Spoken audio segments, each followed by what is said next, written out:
Welcome to the Probate Realtor Show, your one source for selling and buying real estate through trust and probate. Hear directly from the best attorneys and trusted advisors on how executors and administrators navigate the probate process in and out of court. Being a personal representative or successor trustee can be a daunting task, and often beneficiaries don't have a clear plan. Let us help you make the right decision for your clients, your family, and your legacy. And now, here's your host, the probate realtor himself, Matias Baker Masucci. Welcome, everybody, to another very exciting episode of the Probate Realtor Show. Today, we are very fortunate. We are talking to Andrew Kienle. Andrew, welcome to the show. Thank you very much for having me. Of course. Andrew is with the firm Hart, Kienle, and Pentecost. And today we are discussing actually one of his cases that he was part and that influenced an area of law that we all talk about on this show. So can you please, Andrew, without further ado, can you please explain the impact that Esslinger v. Cummings had on trust accounting, specifically on estate law in general? Sure. So ironically, that was one of the first trust litigation cases that I handled going back over 2 decades ago. Basically, we handled that case from inception all the way through the Court of Appeal. That case was, we were representing an individual who was asking the trustee for information as to kind of the trust assets and expenses. So he was asking for accounting, and the trustee refused. The trustee basically took the position that our client was not entitled to any of that information because he was not yet entitled to any of the income from the trust. Right. The court in Orange County disagreed with the trustee and ordered him to provide the accounting. He still didn't agree with that, so he actually took it up on appeal to the appeal here in Santa Ana, and we won again. The Court of Appeal confirmed what the trial judge said, which was that my client was entitled to receive an accounting information as to the assets and expenses because the trust had become irrevocable. That means it couldn't be changed. The people who created the trust had passed away. And so therefore he was entitled to the information, and that was confirmed. Ultimately, he did get the information after lots of time, lots of money.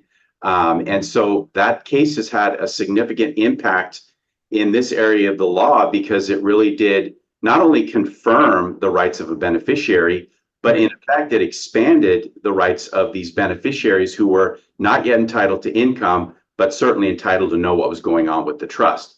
There have been a number of cases since the Esslinger decision that have expanded on that, but that certainly helped to sort of clarify the position relative to the information that beneficiaries are entitled to.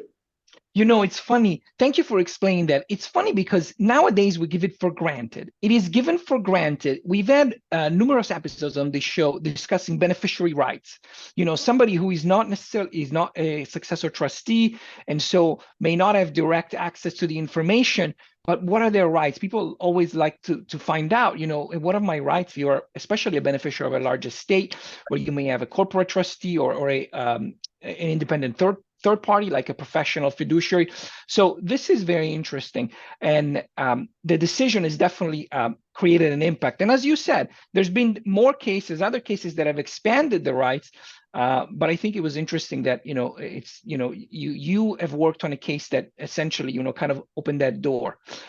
So that's important in the sense that that can be relied upon in other cases by other courts as the law of the land, if you will. So it was an interesting foray for me personally and our firm into this area, and it's done great things, I think, for beneficiaries in general. I agree with you 100%. Let's talk about some of the common challenges that you face when representing beneficiaries in trust disputes. So how are those, obviously they're informed by past decision, as we talked about, but what are some of the things that you're seeing today when somebody comes to you and they're a beneficiary of a trust? And, what are some of the things that you use to help them navigate those challenges? So the biggest challenge, whether we're representing a beneficiary or a trustee, whether it's a person, a member of the family or a private fiduciary, like you mentioned, is you have to understand and sort of control the emotion. Right. Because this is not just a civil lawsuit where you have two people fighting over money, maybe business partners or whatever.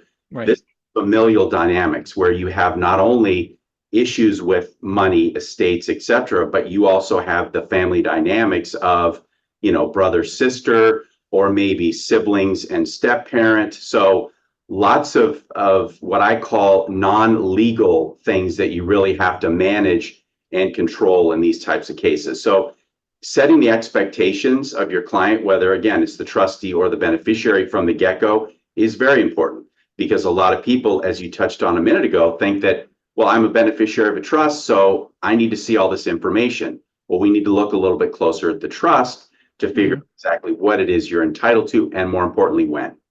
That makes total sense. And as you say, anybody who spends any time in probate court, I always make this joke, so my audience is going to find it very old and stale, but I'm going to do it again. It's, sometimes it can feel like an episode of Jerry Springer's. I kid you not. I spend time in court confirming sales. I'm not an attorney, but I confirm real, sales that require court confirmation. Last on the calendar, so you get to sit through an episode of Jerry Springer for the while you wait for your case to be called. True, and I will tell you, the bailiffs who are in the probate departments, I really think they earn their salaries, because, like you say, I've seen instances where the bailiffs had to step in. So again, it's all that family emotion that really does right to the surface when you have these types of cases. Yeah, very true. And obviously, when it comes to litigation, things have gone so far to the point that you need to litigate, essentially, or litigation becomes inevitable. And one of the questions that I wanted to ask you is, when we know that there are different parties involved in a trust, like multiple beneficiaries, for instance, who may have conflicting interests. So my question to you is, when somebody comes to you, how do you kind of like represent? Do you select, like, say, okay, we can represent one beneficiary but not the other one? Is that the case sometimes, or is your firm able to represent, like multiple parties within a trust conflict? So ethically speaking, all attorneys have to make sure that there would be no conflict of interest in representing multiple parties in the same case. Right. So that being said, when we're vetting the case and the clients, if it appears as though more than one individual associated with the trust has a common interest and a common goal, at least initially, we can represent them collectively, so long as they sign what's called a waiver of conflict, and an understanding that maybe in the future there might be a conflict of interest between the two, in which case we wouldn't be able to represent either one. But yes, we can, as long as there's disclosures, etc., we can represent multiple parties in these types of cases if they have common goals. That makes sense. Thank you for explaining that. Let's talk about your litigation strategy. How has it evolved over the years, and what happens when somebody comes to you and says, Andrew, I'm in this situation and I need some help? What are the first steps you take, and what are the strategy? How does it change? First, let's talk about what are the first steps. Sure. So number one is, in these types of cases, if there's any way to avoid litigation, I'm all for it. Even if you ultimately have to file some sort of a lawsuit, a petition of some sort, can we get it settled by way of a form of alternative dispute resolution, mediation? Right. So that's the first thing, is in meeting the clients or the potential clients initially, we find out what their goals are. We take a look at the trust to see exactly what rights and obligations the various parties have, and then figure out, is there a way to avoid litigation, resolve this informally, work with the trustee, work with the beneficiaries to try to avoid that. If not, then of course, the next step is a formal petition of some sort, and you go through the process, which unfortunately that process is taking much longer, regardless of which county you're in, just based on the fact that there's so many of these types of cases being filed. You had COVID closures to that, and you have a significant backlog. So all of these factors, cost, emotional toll, delay in the court system, all of that is something we certainly discuss with our clients at the beginning, tell them exactly what to expect going forward to the extent we're able to guess what that is, and then decide what's the best course of action. Great. Now, let me ask you a question. You've been practicing in this area of law for some time. Over the years, do you feel that your strategy has changed? And if so, how so? I mean, obviously, if the advent of the internet, I don't want to date you and say, oh my God, you were working such a long time ago. But obviously, technology has changed. Like now we have court appearances by court call and, all these sorts of things. So how has your litigation strategy changed over the years? If you can kind of enlighten us on that a little bit. The strategy itself, I think, has not really changed because, again, we want to get the best results for the client as quickly as we can, as economically we can. But are we willing to take cases all the way through trial? Absolutely. I love trials. I average probably 6 to 8 a year. I've handled cases all the way to the California Supreme Court. But, so the strategy hasn't changed, but certainly, like you say, the technology has. Right. And, while I was a bit hesitant to have appearances via Zoom or even trials via Zoom after COVID, I now welcome that. It's made it much more efficient. You don't have to waste time in traffic traveling, hundreds of miles to a court appearance that's going to last maybe 15, 20 minutes. You could do that in your office. It's far more efficient for sort of routine or procedural hearings. Trials, those need to still be in person. Court needs to see the witnesses, etc. But the strategy has always been get the best result for the client in the best possible way. Right. Thank you. Thank you for explaining that. Now, these disputes arise out of documents. We're going to take the example of trust. So over the years, you've seen many different trusts. My question is, when people do estate planning, some trusts are better than others. Some people may use LegalZoom. I mean, I don't like to say those things, but who knows what the trust that comes to you, what the document is.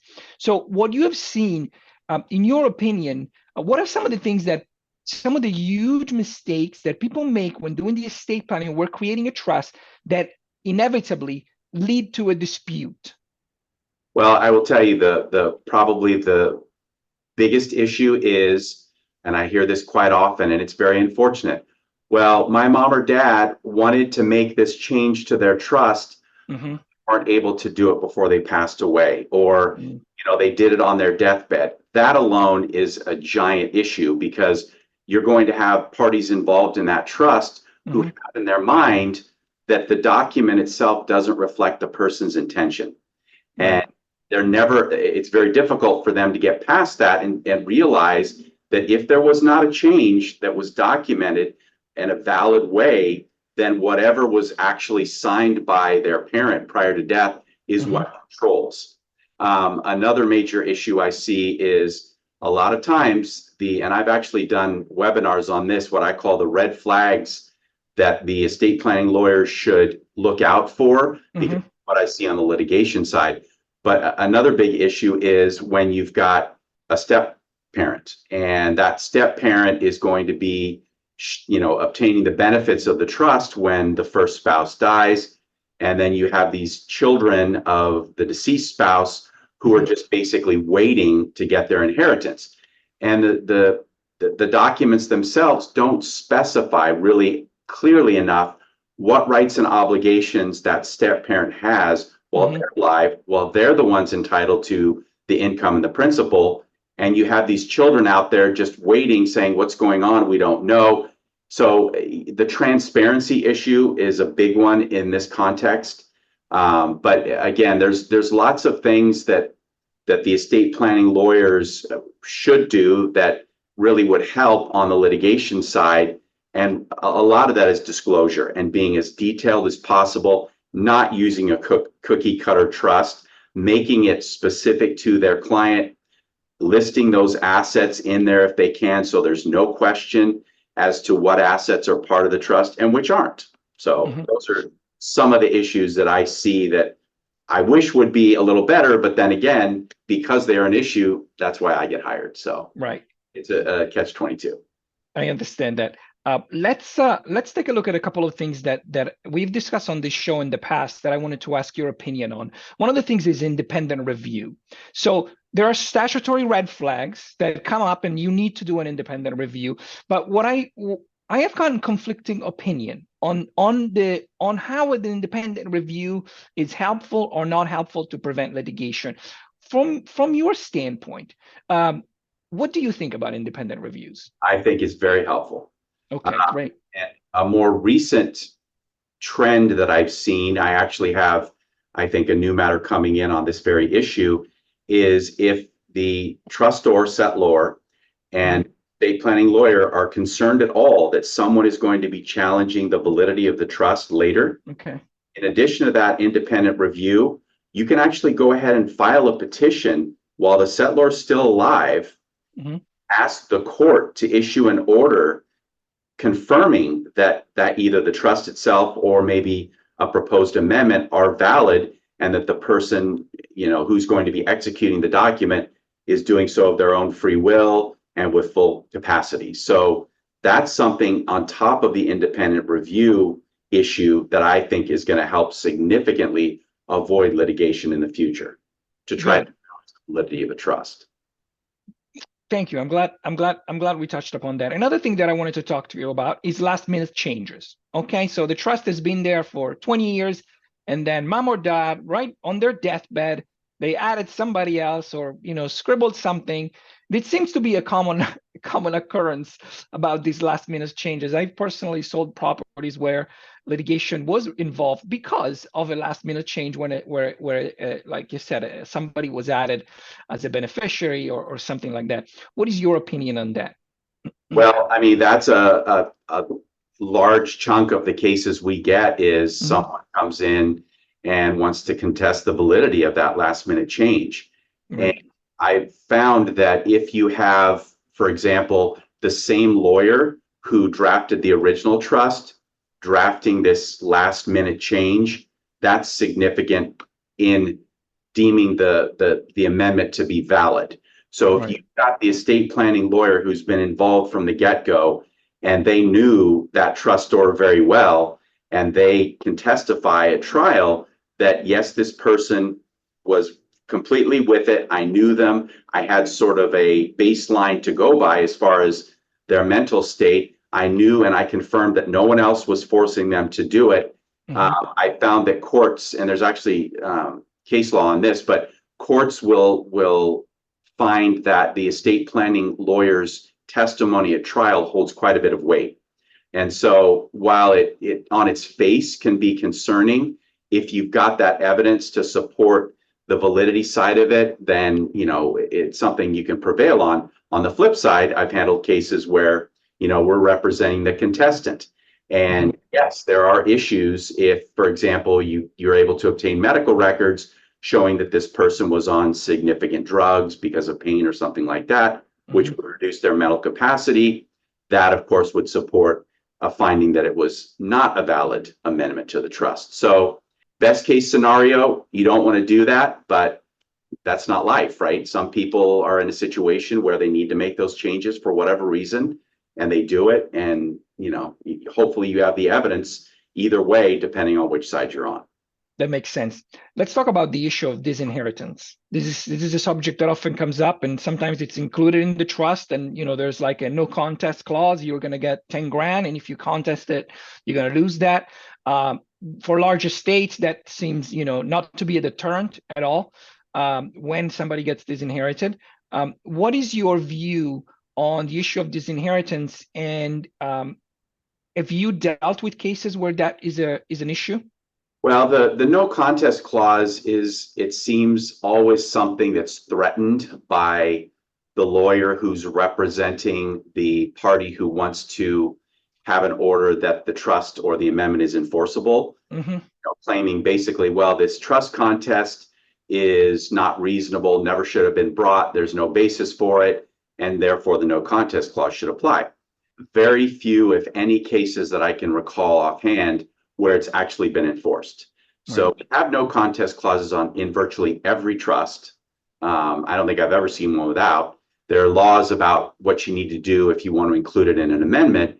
But we also have the statutory framework dealing with no contest clauses, and that was changed a number of years ago by the legislature. And in my opinion, the change basically took all the teeth out of the statute. And so it's very rare that you would see a no contest clause deemed to be enforceable, and therefore the person challenging the trust or amendment to be disinherited. Do you feel that there are no, magic bullets or way to assure that litigation doesn't happen, but do you think that approaching the issue of disinheritance, there are better ways to do it than some ways in your experience? Absolutely. I get back to that petition that you would file as the settlor with the estate planning lawyer prior to death. Mm-hmm. Basically are saying to everybody who's interested, disinherited child, step people, stepchildren, whoever it might be, you file that petition with the court, you give everyone notice of that. And so long as the court orders that actual document is deemed valid, that is the absolute best way to ensure that you will not have litigation in the future to challenge the validity of the trust. There's no guarantee that you're not going to have litigation brought by a beneficiary who is claiming that the trustee is not doing their duties. You really can't avoid, because again, when we're talking money, getting back to the whole issue of family dynamics, it's tough to avoid. Yeah, it certainly is. Let's talk about your journey. Our audience always like to connect with people on a personal level. So I would love to, one of the questions that I want to ask you is, when you were a kid, did you want to be an attorney? So I would say initially I knew I wanted to get into some form of business, likely international business. Okay. I speak some Spanish. I grew up in Texas. So went into college thinking I would get into international business. My wife in college, she's always wanted to be a lawyer. So I started thinking about it, and we ultimately went to law school together and never looked back. So very happy that I chose that path. That's great. And what about the area of law that you ended up practicing? Because obviously, when you took your, trust and will class in law school, where you're like, ooh, this is it. Actually, I loved the trust and estates class that I took in law school, but getting out of law school can't be all that picky as far as the type of law you get into initially. But I practiced business litigation, real estate litigation for 5-6 years from when I passed the bar. And then going back to the first discussion we had, which was the Esslinger case, that was truly the first time that I had any exposure to this area, trust litigation. Wow. And it was probably 23 years ago or so. That's when I got hooked. So for whatever reason, I truly love this area of the law. It's well set out as far as the documents go, the statutory framework. So 4 or 5 years, business and real estate litigation, represented a client who we'd handled those cases for in the Esslinger Trust, and then it just developed from there. That makes sense. Thank you. Now, let's talk about, somebody a young attorney who has an interest in the area of law that you practice. Do you have any advice for them on how to get started and how to, be successful, most importantly? So, of course, it's always good, I think, to take as many different types of courses in law school as you can to get exposure, right? Once you get out, if you really have a desire to get into trust litigation, if you can't get into it initially, any form of civil litigation is going to help you, because I find in this area, a lot of times opposing counsel doesn't necessarily have that civil litigation background, trials, discovery, depositions, all of that. And I think if you as a young lawyer have that base knowledge and experience in civil litigation, that's going to help you significantly. That's great. Thank you so much for sharing that. Andrew, it's been such a pleasure to have you on the show. Before I let you go, there is one more thing that I wanted to ask. If our audience wishes to connect with you, they want to hire you, they have some questions, what is the best way to reach you? So probably going through our website and just to contact us, you click that button and then you can send an inquiry, which I will receive. And that website is, our firm again is Hart Kienle Pentecost. Website is hkplawfirm.com. Wonderful. Thank you so much again for being on the show. It's been such a pleasure to have this conversation. Thanks to everybody who have joined us. And if we don't hear from you sooner, we will see you in the next episode. Bye. Thank you for listening to the Probate Realtor Show. Find more episodes and interact with us at probaterealtor.la. That's probaterealtor.la. Listen, ask questions, and get results. Don't forget to like and subscribe. The Probate Realtor Matias Baker Masucci is a licensed real estate broker in California, DRE number 020544763. Any legal information provided is for informational purposes only and not for the purpose of providing legal advice. Contact an attorney to obtain advice with respect to any particular legal issue or problem. We make no guarantees as to the accuracy of any information. Thank you again for listening, and we'll see you in the next episode.